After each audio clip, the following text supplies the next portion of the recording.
Hey folks, it's Erik from Rising Nomad here, and in this video I'm going to talk about how I started as a digital nomad and how I started with a gig that was like 15 hours a week that paid my basic living expenses in a stable and recurring manner. Um, and it ultimately led to me starting a business. It ultimately led to me being here in Thailand, sitting at this villa right now.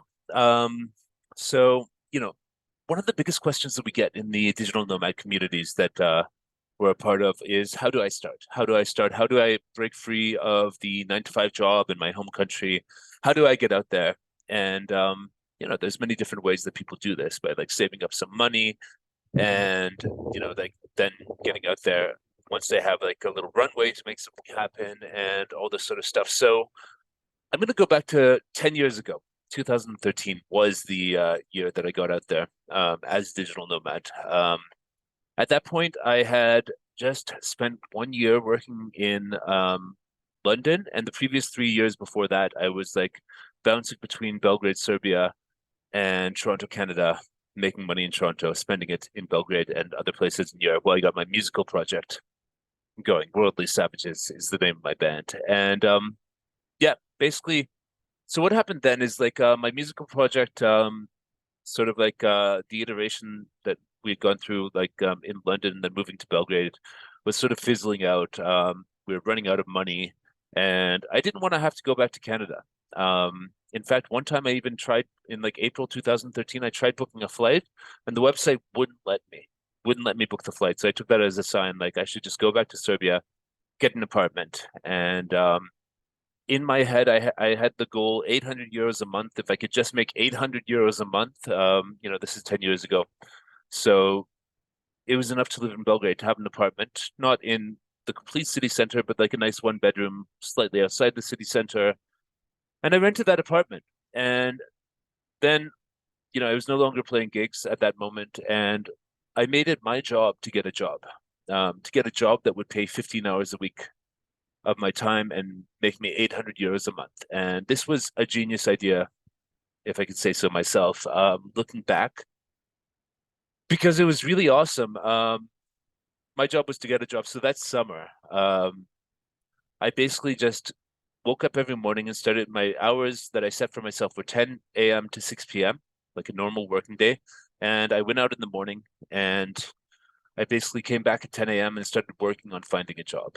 It wasn't soon. It was very soon after that I found somebody in London who I'd previously met when I was based in London, and he was open to me working on his IT support help desk for 15 hours a week, as long as I was available in the precise business hours that I set for myself, like 10 a.m. to 6 p.m.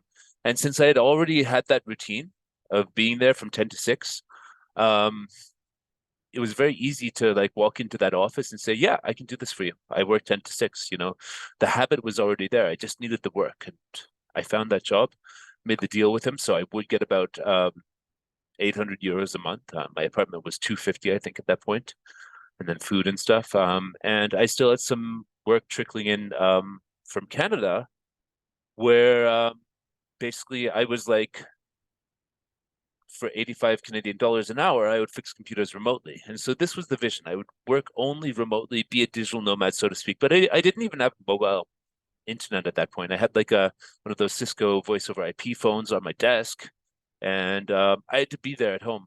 It was like 2 years later that I finally got on mobile internet and realized that it was stable enough to do the job on the go, like with a dongle or mobile hotspot or whatever.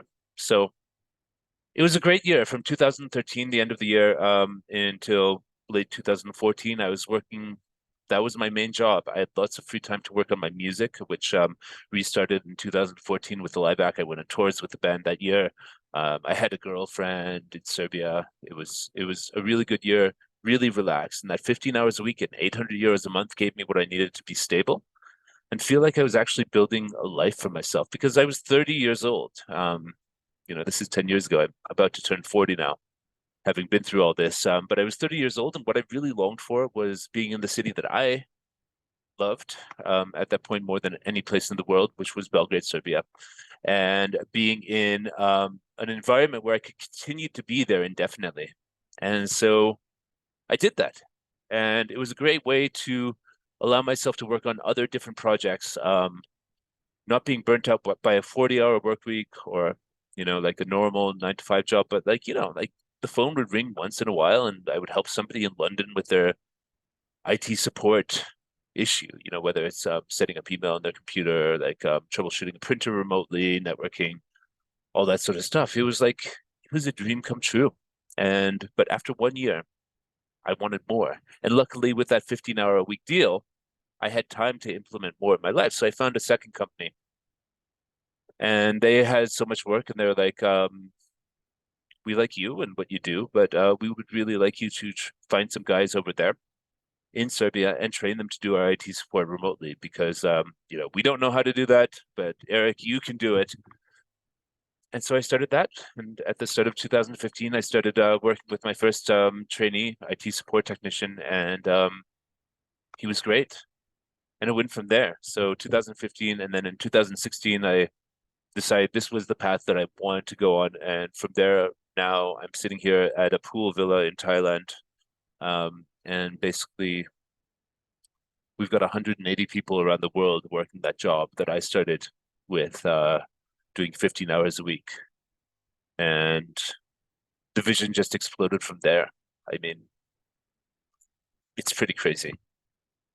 No, I've largely taken a step back from that business because I've set up systems through which people can be, found around the world to have the competency needed for that IT support role that I always did, that I went remote with in 2013, and to find the clients and everything. Like it's all working like a machine. So I sit here making videos like this for you guys, and I've also rebooted my music career.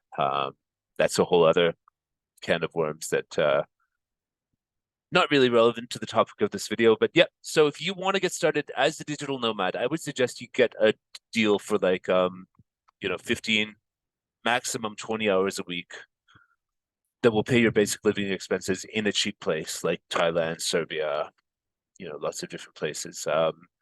And with that as a basic deal set up to give you stability in your life, you can try a bunch of different stuff, like all this other stuff that people do to become digital nomads, like crypto, drop shipping, all that sort of stuff, which tends to not be as reliable as actually doing good work with, your skills online, and helping people who need that sort of work done. So don't be afraid of the work, but limit it to an amount where you are covering your basic living expenses. You can try different stuff on the side to eventually reach the dream, being a digital nomad and having freedom and independence. So thanks a lot. This is Rising Nomad. I'll catch you later. Thank you for watching this video. Subscribe to our channel if you like it. Catch you later.